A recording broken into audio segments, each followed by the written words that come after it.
Hey everyone, in this video, I'm going to show you how to add rupee symbol in Canva. It's very simple. All you have to do is follow along.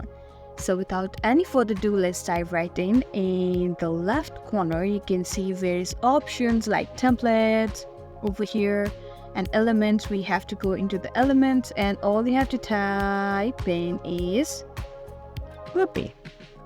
Since we're looking for that, let's tap in there and there are various symbols. Like, let's go to the graphics and you can see this with the crown is like the pro person. You cannot use that.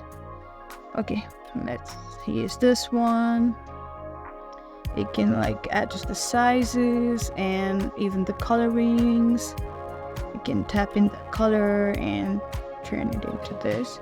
So this is how you add rupee symbol in Canva. I hope this video was helpful. If so, don't forget to like, share and subscribe to our channel.